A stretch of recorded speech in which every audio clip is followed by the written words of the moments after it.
السلام علیکم ورحمۃ اللہ وبرکاتہ۔ دعا کر لیتے ہیں۔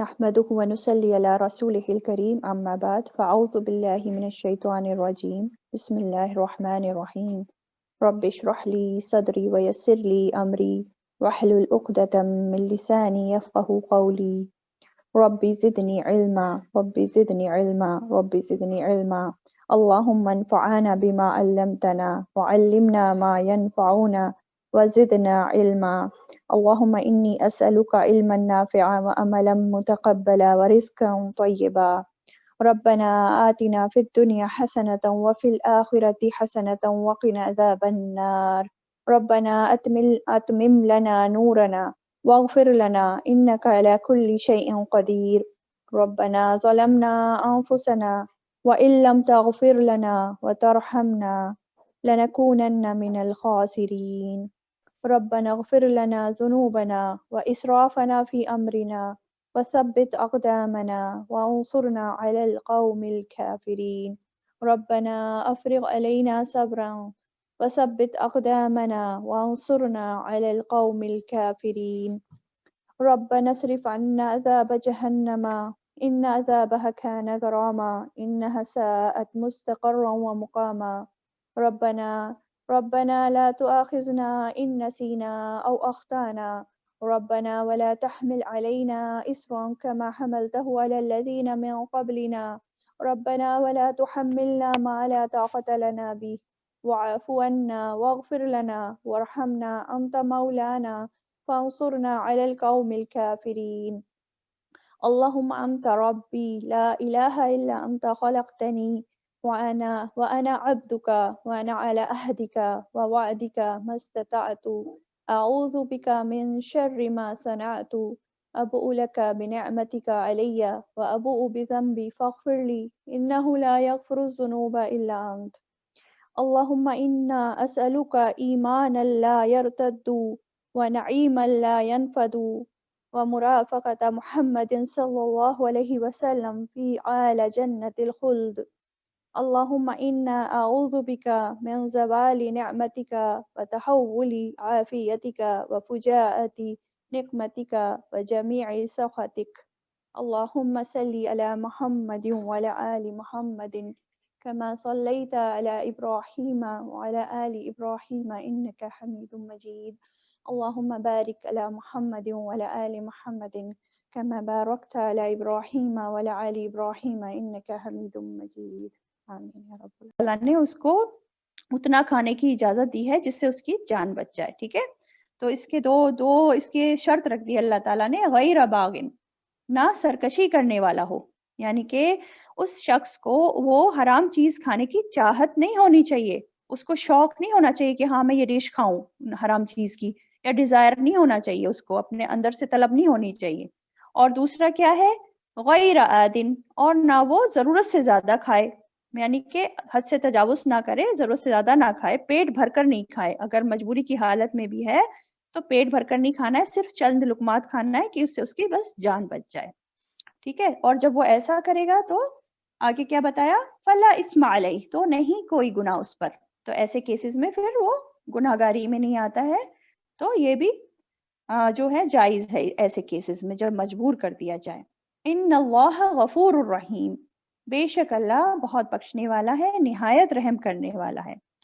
یعنی کہ اللہ، اگر اب دیکھا جائے تو یہ غلط کام ہے نا، مطلب حرام چیز کو کھانا، لیکن مجبوری کی حالت پڑ گئی کہ انسان کی جان جانے کا ہی ڈر ہے، اور ایسا کب ہوتا ہے؟ مان لو وہ کسی ویرانے میں پھنس گیا ہے، آئسولیٹڈ جگہ میں جا کے پھنس گیا ہے، یا جو لوگ جیسے وار زون میں ہوتے ہیں ان کو کھانے پینے کو کچھ نہیں ملتا ہے نا، تو پھر ایسے کیسز میں بیچاروں کو یہ کتے بلی بھی کھانے پڑ جاتے ہیں جب کچھ بھی نہیں ہوتا ہے۔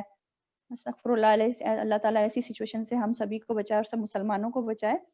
تو اس کیس میں اللہ تعالیٰ نے پھر چھوٹ دے دی، اور اللہ تعالیٰ ان گناہوں کو، یہ گناہ پھر اس کے لیے گناہ نہیں رہتے، اور اللہ تعالیٰ بہت بخشش کرنے والا ہے، یعنی کہ معاف کر دیتا ہے اس گناہ کو بھی، اور وہ یہ سب اللہ تعالیٰ کا رحم ہے کہ وہ اس طرح کی ایکسیپشن ہمیں دے رہا ہے، ہم پہ ہمارے لیے چھوٹ رکھ رہا ہے، یہ سب اللہ تعالیٰ کے رحیم ہونا شو کرتا ہے۔ یہاں رہا ہے نا غفور الرحیم، تو یہ ایکوریٹ آیا ہے یہاں پہ، بالکل صحیح اللہ تعالیٰ نے لفظ چن کے یہاں رکھے ہیں اس آیت میں، ٹھیک ہے؟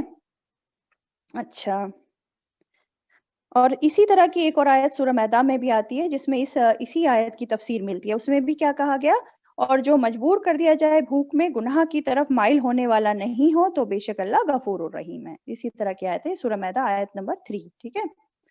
اچھا چلیں نیکسٹ آیت پہ آ جاتے ہیں، آیت نمبر 174 پہ.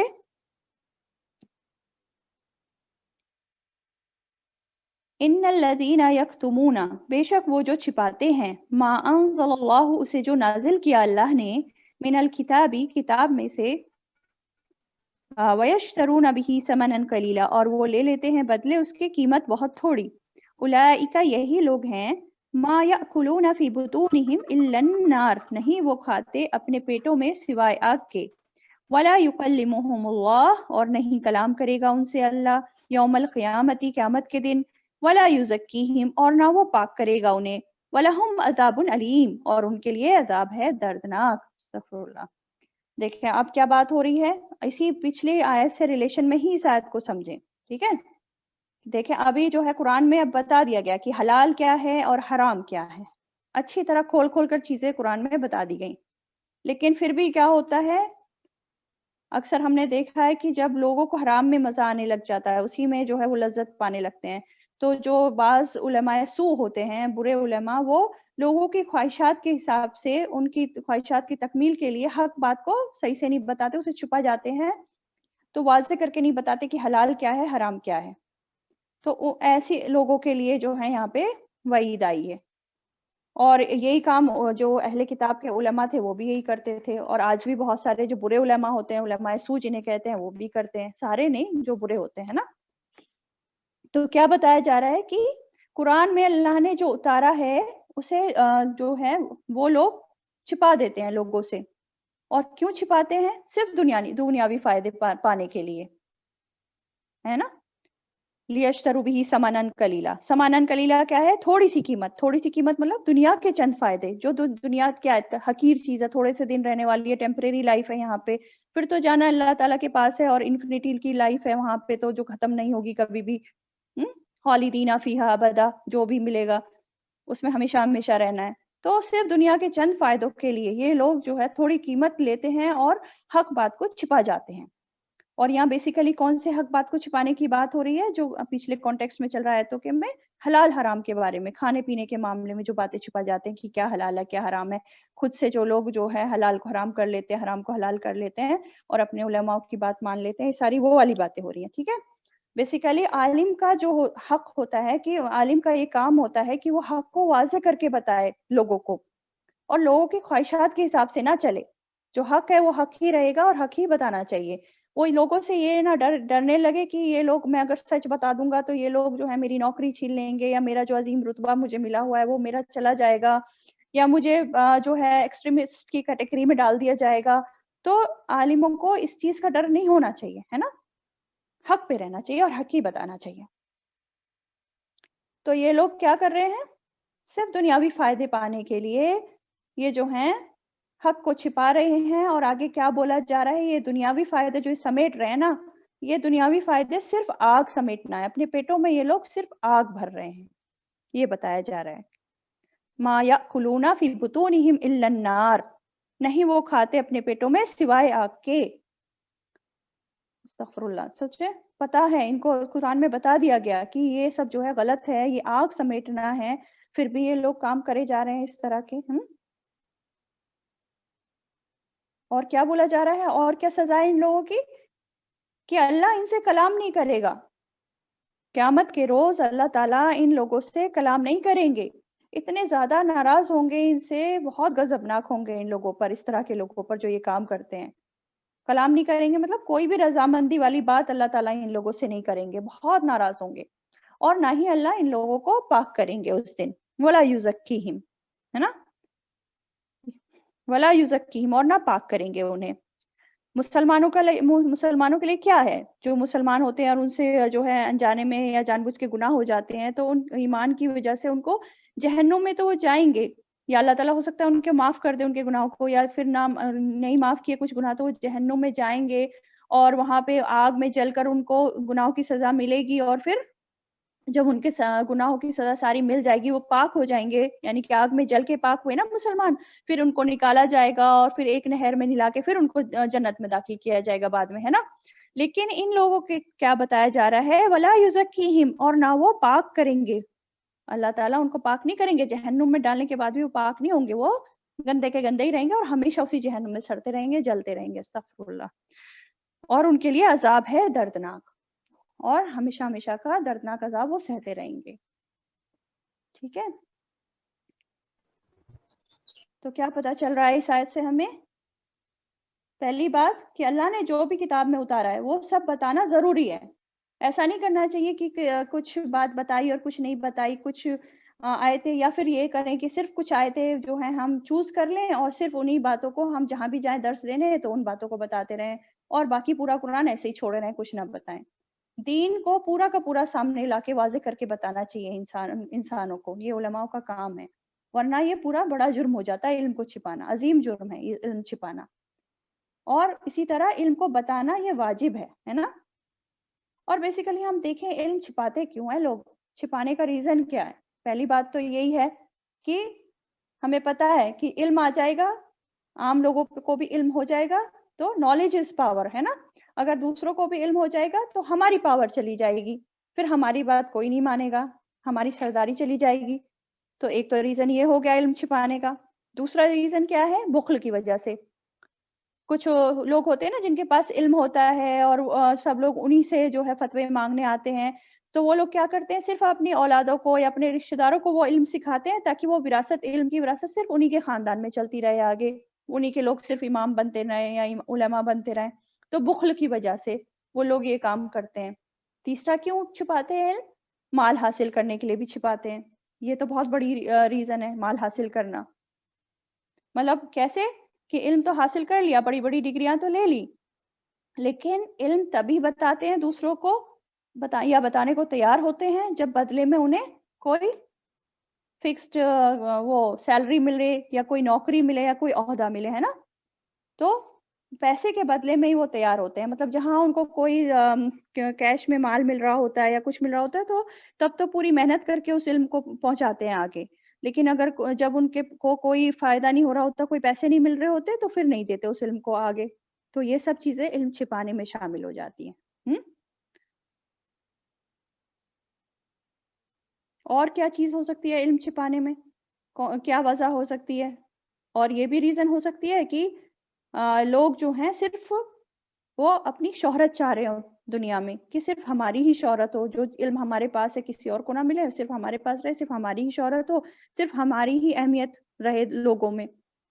ٹھیک ہے، تو یہ ساری ریزن ہوتی ہے علم چھپانے کی. لیکن علم جو ہے، علم ہر انسان کا حق ہے کہ اس کو علم ملے. جو چاہتا ہے، جو علم کا طلبگار ہوتا ہے، اس سے علم روکنا نہیں چاہیے، بھلے ہی وہ امیر ہے یا غریب ہے. اگر اس کے پاس پیسے بھی نہیں ہے فیس دینے کے لیے تو اس کو منع نہیں کرنا چاہیے کہ ہم تمہیں نہیں علم پہنچائیں گے کیونکہ تمہارے پاس پیسے نہیں ہیں، تم اس کے قابل نہیں ہو. یہ بہت جرم کی بات ہوتی ہے اس طرح. اور ہم لوگ جو ہیں امت مسلمہ، ہمارا بھی یہ کام ہے کہ اس علم جو اللہ تعالیٰ نے دیا ہے، قرآن کا علم، حدیث کا علم، اس کو سیکھا جائے. اور کچھ لوگ ضرور ایسے ہوں جو اسے سیکھ کے پھر آگے پہنچائیں، ہے نا.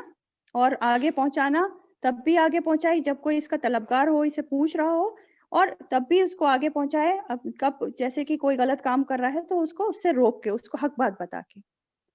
دوسری بات کیا سمجھ آ رہی ہے اس آیت سے؟ کہ علم چھپانے والوں کے لیے بہت ہی سخت سزا ہے، جو ابھی ہم نے پیچھے ڈسکس کری. اور اس سخت سزا کے حقدار کون ہو جائیں گے؟ اتنے بڑے بڑے عہدے والے، اتنے بڑے بڑے علماء جنہوں نے اپنے علم کا صحیح استعمال نہیں کیا، جو دنیا میں معزز تھے، ویسے تو بہت بڑی بڑی ڈگریوں والے تھے، لیکن جن کی نیت صرف دنیا کمانے کے لیے تھی، تو وہ پھر اس عذاب کے حقدار ہو جائیں گے. اور ایسا کیوں ہے؟ کیونکہ ان لوگوں نے دوسرے لوگوں کا حق مارا ہے نا. اگر وہ اس چیز کو بتاتے، حق کو بتاتے، تو لوگ جاہلیت سے باہر آ جاتے نا اور صحیح کام کرنے لگ جاتے. سارے لوگ نہیں کرتے لیکن بہت میکسیمم لوگ تو صحیح کام کرنے لگتے نا. اور آخرت کے عذاب سے بچ جاتے، لیکن انہوں نے اپنا حق ادا نہیں کیا، لوگوں کو علم پہنچایا ہی نہیں، اور وہ بیچارے جاہل کے جاہل رہ گئے اور غلط کام ہی کرتے کرتے زندگی گزر گئی ان لوگوں کی. اسی لیے اللہ تعالیٰ ان لوگوں سے قیامت کے روز سخت ناراض ہوں گے اور بات بھی نہیں کریں گے. سمجھ آئی بات؟ اچھا، اگلی آیت پہ آ جاتے ہیں. اب کیا بولا جا رہا ہے؟ اولئک الذین اشتروا الضلالۃ بالہدی، یہی وہ لوگ ہیں جنہوں نے خرید لیا گمراہی کو بدلے ہدایت کے، والعذاب اور عذاب کو بالمغفرہ بدلے مغفرت کے، فما اصبرہم تو کتنا صبر ہے ان کا، علی النار آگ پر. کیا کہا جا رہا ہے کہ یہ لوگ جو علم کو چھپا رہے ہیں نا، جو پچھلی آیت میں بھی بات ہو رہی ہے وہ اسی کا کنٹینویشن ہے، کہ یہ لوگ جو ہیں انہوں نے ہدایت کی جگہ گمراہی کو ترجیح دی ہے نا. انہوں نے گمراہی خریدی ہدایت کے بدلے. کیسے؟ ہدایت کیا ہے؟ علم کا بتانا، حق کو پھیلانا، لوگوں کو صحیح گائیڈنس دینا، یہ ہوتی ہے ہدایت. اور گمراہی کیا ہے؟ علم کا چھپانا، حق کو چھپا دینا. تو انہوں نے علم کو چھپایا، حق کو چھپا ڈالا اور ہدایت نہیں دی، لوگوں کو صحیح بات نہیں بتائی. تو کس کو ترجیح دی؟ گمراہی کو ترجیح دی نا. اور اسی کی وجہ سے، کیونکہ انہوں نے گمراہی کو ترجیح دی، تو انہوں نے اپنے لیے عذاب خرید لیا اور مغفرت چھوڑ دی. یعنی کہ مغفرت کے بدلے، بخشش کے بدلے انہوں نے عذاب خرید لیا. سمجھ آئی بات؟ والعذاب بالمغفرہ، اور عذاب خرید لیا مغفرت کے بدلے. اب یہ تو ہم پہلے بھی دیکھ چکے نا، حدیث سے پتہ چلتا ہے کہ جو لوگ علم کو پھیلاتے ہیں دوسروں تک، تو ان کے لیے کون کون مغفرت کی دعا کرتا ہے، استغفار کرتا ہے؟ فرشتے، اللہ تعالیٰ اللہ تعالیٰ ان لوگوں کو معاف کرتے ہیں، فرشتے دعا کرتے ہیں، تمام مخلوق یہاں تک کہ سمندر کی مچھلیاں اور چیٹیاں اپنے بلوں میں ان لوگوں کے لیے دعائیں استغفار کرتی ہیں، ہے نا. یہ ہم پڑھ چکے ہیں پہلے بھی، پچھلی کلاسوں میں یہ حدیث ڈسکس کر چکے ہیں. تو یہ مغفرت کا ذریعہ ہوتا ہے.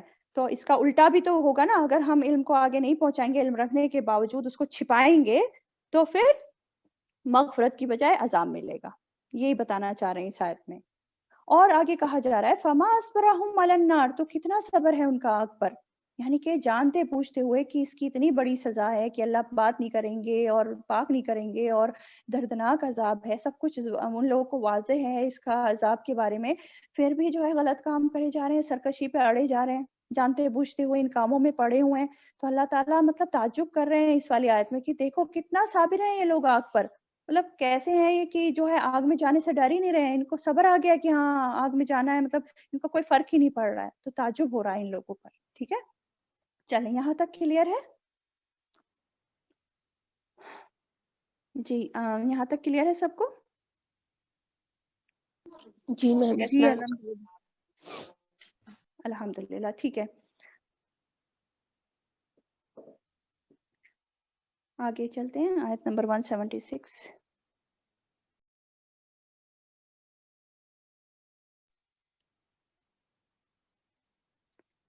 اچھا آگے کیا بولا جا رہا ہے؟ آیت نمبر 176 پہ آ جاتے ہیں.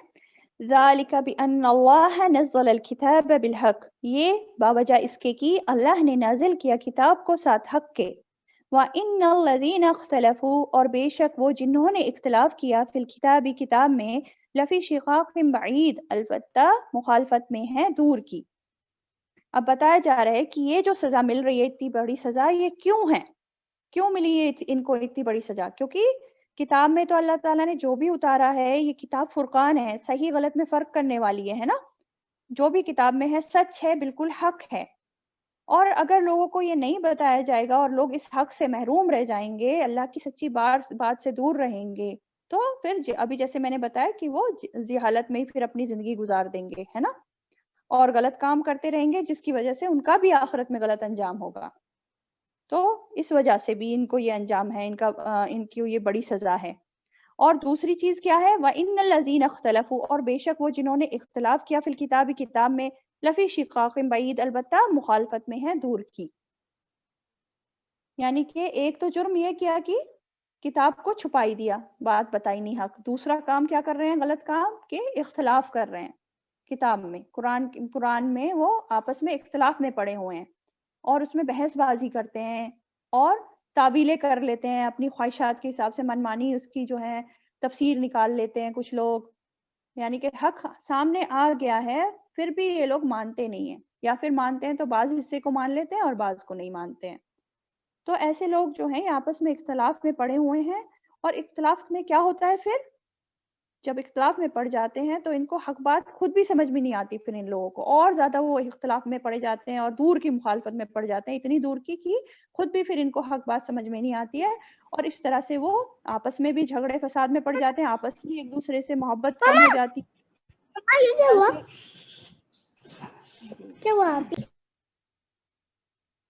تو اس طرح سے آپس کی محبتیں ختم ہو جاتی ہیں اختلاف کی وجہ سے، اور اللہ کی رحمت سے بھی یہ لوگ دور ہو جاتے ہیں، اس طرح کے اللہ کا قرب نہیں پاتے۔ پھر اللہ کی کتاب تو جوڑنے کے لیے آئی سب کو کہ سب ایک ہو جائیں، ایک امت واحدہ، لیکن ہوا کیا، اختلاف میں پڑھ کے تفرقہ بازی ہو گئی۔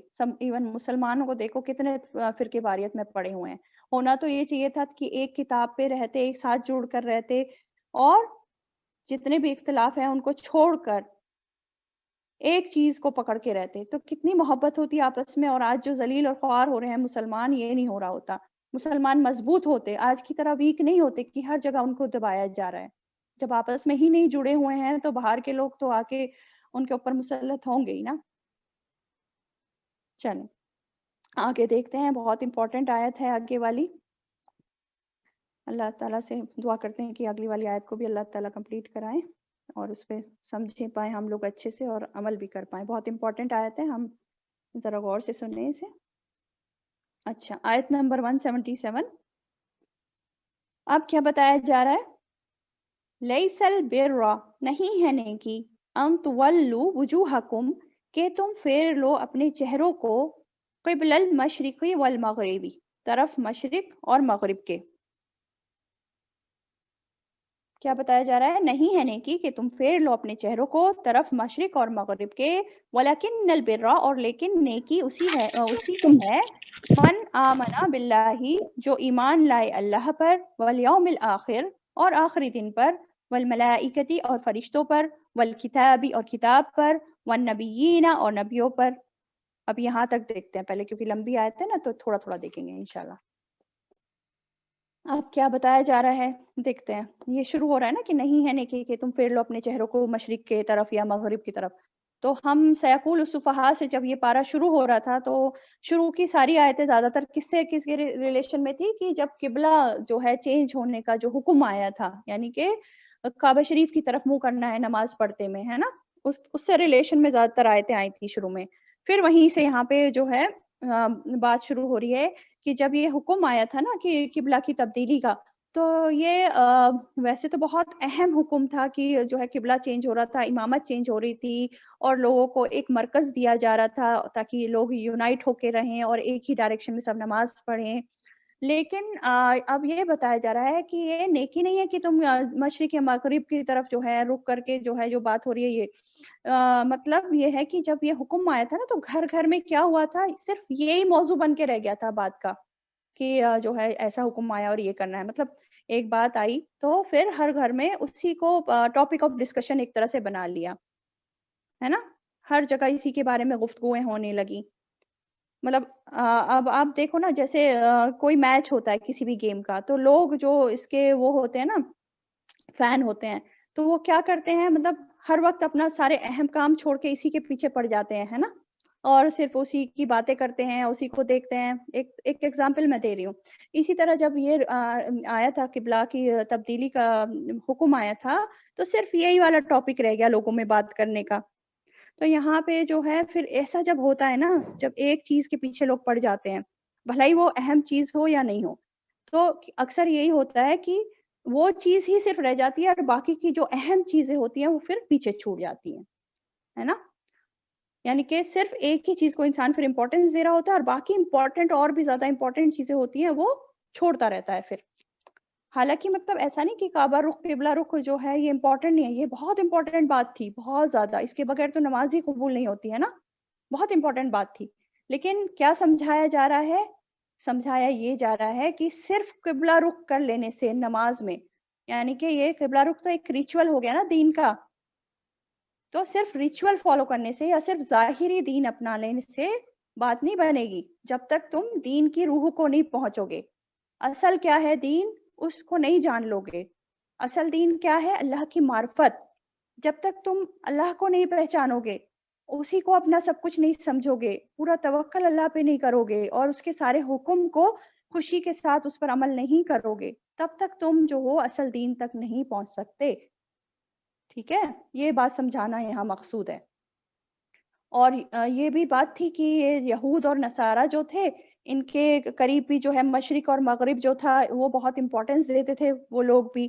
پہلے میں نے بتایا تھا نا کہ یہود جو تھے وہ مغرب کی طرف رک کر کے نماز پڑھتے تھے, مطلب اپنی عبادت کرتے تھے, اور نصارہ جو تھے وہ مشرق کو اپنا مرکز سمجھتے تھے. اور ان کے قریب دین یہی تھا کہ جو اس خاص ڈائریکشن میں کو فالو کرے گا وہی حق پر ہے, وہی ایسا مانتے تھے. تو ان ساری باتوں کی یہاں جو ابھی میں نے بتایا, ان سب کی اصلاح کری جا رہی ہے کہ اصل دین کیا ہے وہ بتایا جا رہا ہے. تو اصل نیکی کیا ہے, نیکی نیک کام کرنے کا, حق پر ہونے کا کیا ہے اصل, وہ یہاں پہ ظاہر کیا جا رہا ہے. یہ جو آیت ہے نا, یہ آیت بہت ہی جامع آیت ہے, ہمارے اسلام کا پورا نقشہ اس میں نظر آتا ہے. اس آیت کو پڑھ لیں, سمجھ لیں, تو ہمیں سمجھ آ جائے گا کہ اسلام کیا ہے. اور جب ہم دوسرے لوگوں کو بھی اسلام کے بارے میں بتاتے ہیں نا, کوئی مان لو غیر مسلم بھی ہے تو اس کو اسلام کا تعارف کرانا ہو, تو یہ بہترین آیت ہے. اگر ہم اس کو کوٹ کریں گے تو پورا اسلام اس میں نظر آ رہا ہوتا ہے کہ کیا ہے اسلام.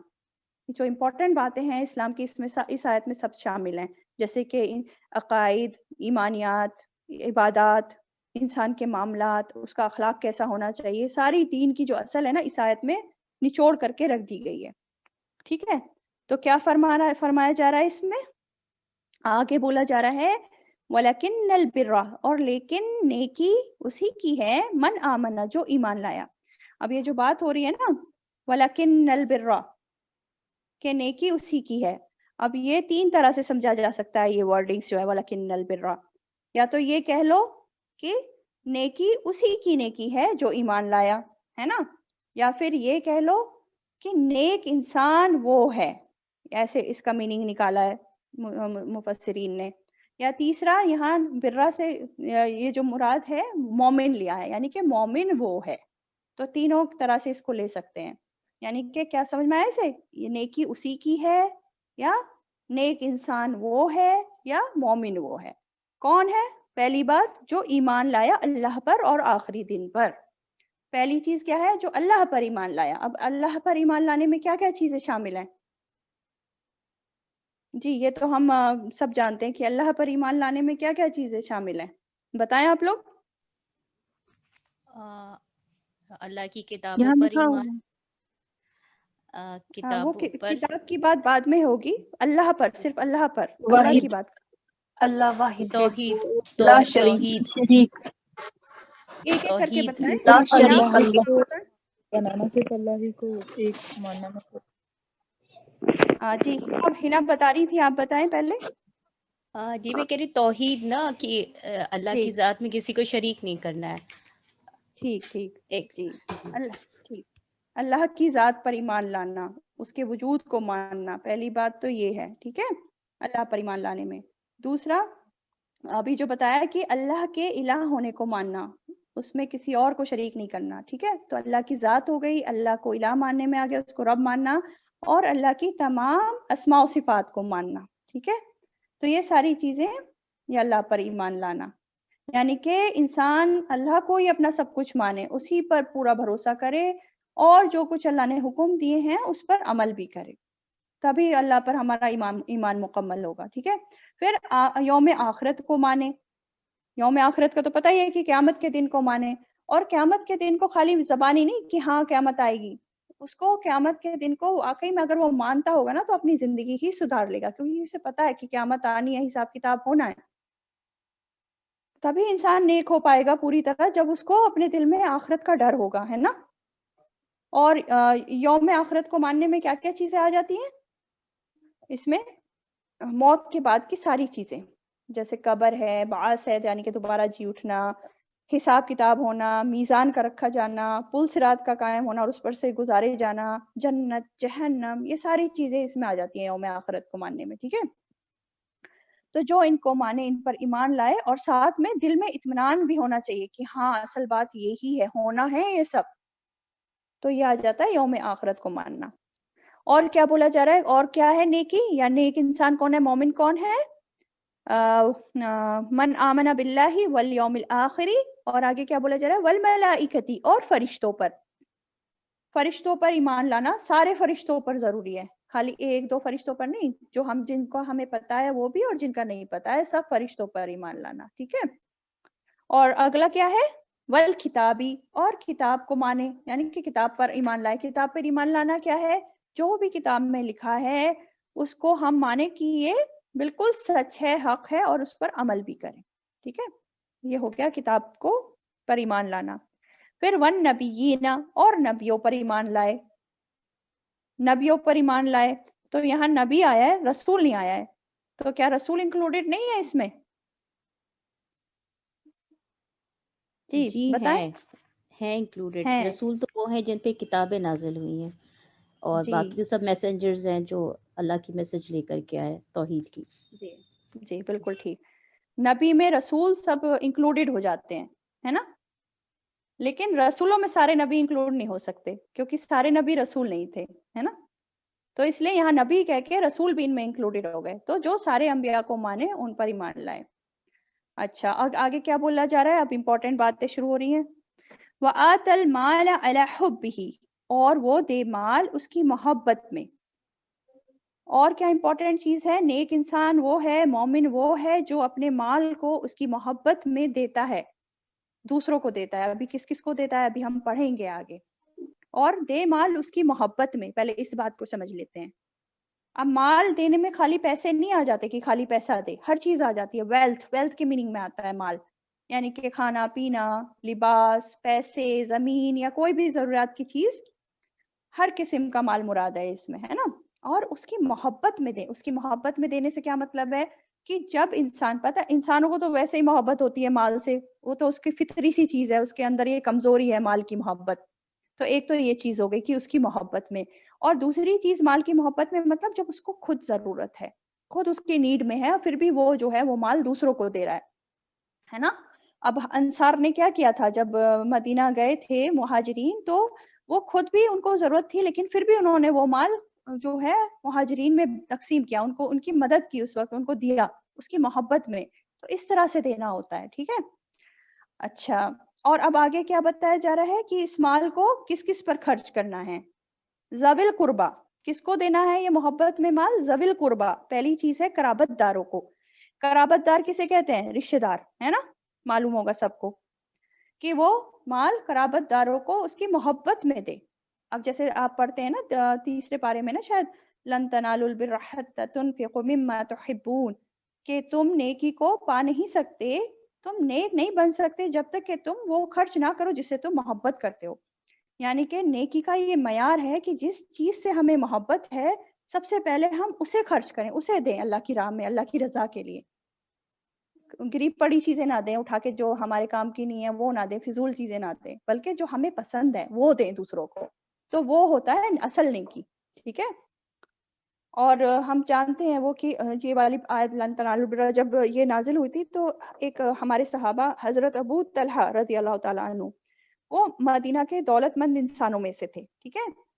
اور ان کا ایک باغ تھا کھجور کا، اور اس باغ میں کنواں بھی تھا، ایک میٹھے پانی کا کنواں. اور نبی صلی اللہ علیہ وسلم بھی جایا کرتے تھے اس باغ میں اور میٹھا پانی کنویں کا پیا کرتے تھے. تو جب یہ آیت نازل ہوئی تو ابو طلحہ رضی اللہ تعالی عنہ نبی صلی اللہ علیہ وسلم کے پاس دوڑتے ہوئے آئے اور کہنے لگے کہ مجھے اپنے مال میں سے سب سے زیادہ محبوب مجھے یہی باغ ہے، بحروا کا باغ. تو آپ صلی اللہ علیہ وسلم آپ اسے اللہ کی خاطر قبول کر لیجئے. تب انہوں نے اپنی پیاری چیز کس طرح فوراً دے دی آیت سنتے کے ساتھ، ہے نا.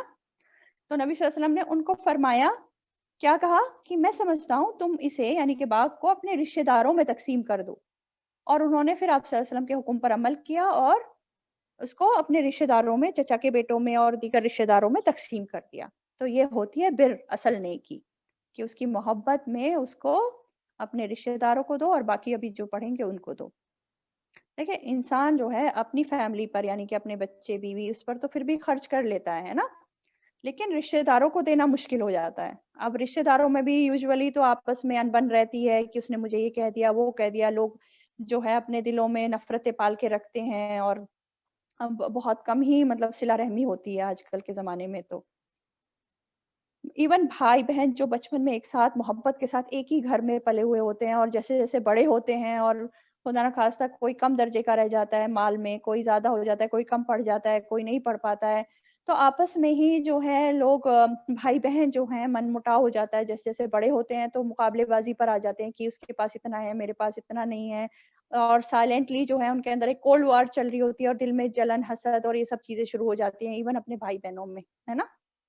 تو اس کا علاج یہی ہے کہ انسان جو ہے اگر کسی کے پاس زیادہ ہے تو ایک تو وہ تکبر نہ کرے اس چیز کا, اور اپنے مال میں سے ان کم لوگوں پہ بھی خرچ کرے جو ان سے کم رہ گئے ہیں, تو اس مال کو ان کو بھی دے. اور اگر جب دیکھیں جب وہ ایسا کرے گا نا ان کو بھی دے گا, خالی اپنے تک نہیں رکھے گا, تو یہ جو جیلسیز ہیں آپس میں جو جلن حسد شروع ہو گئی ہیں اور دوسروں کا برا چاہنا شروع ہو گیا, یہ سب ختم ہو جائے گا. یہ ساری بیڈ فیلنگ آپس کی ختم ہو جائیں گی انشاءاللہ. کر کے دیکھیں یہ چیز. اور رشتہ داروں میں بھی صرف تب نہیں خرچ کرنا جب ہمارے پاس ایکسٹرا ہے, بلکہ تب بھی کرنا ہے جب ہم خود ضرورت مند ہیں اور اس مال کی محبت ہے ہمارے پاس بہت زیادہ, یعنی کہ یا ہمیں ڈر بھی ہے کہ ہم غریب ہو جائیں گے بہت زیادہ, تو تب بھی ان کی مدد کرنی ہے. ٹھیک ہے, تو یہ ساری چیزیں آ جاتی ہیں مال کی محبت میں خرچ کرنا, ذوی القربہ, رشتہ داروں پر.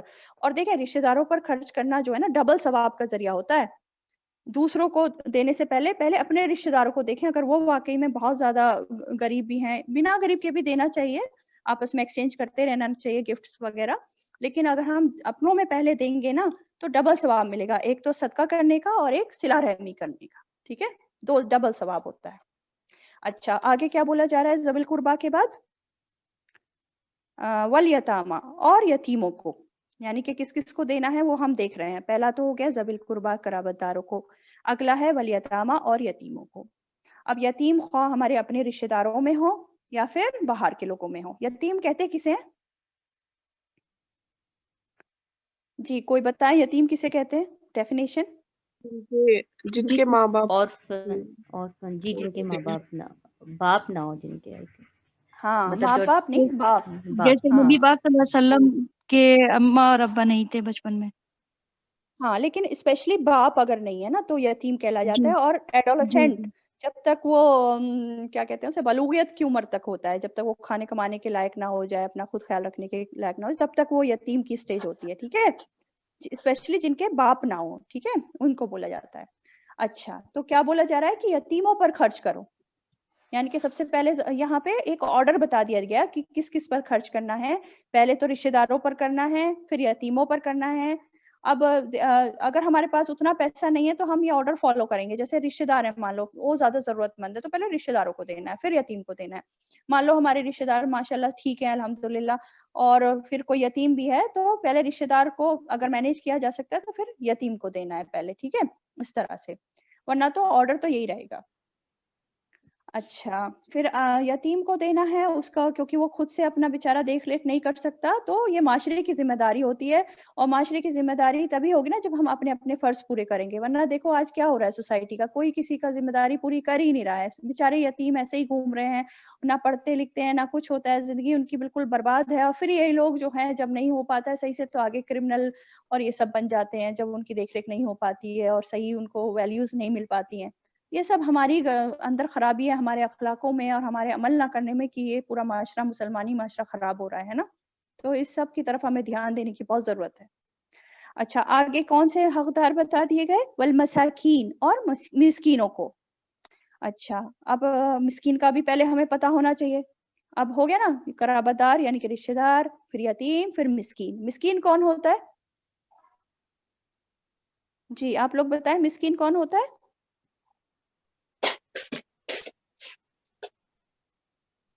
مسکین جن جو کے پاس کوئی سہارا نہ ہو.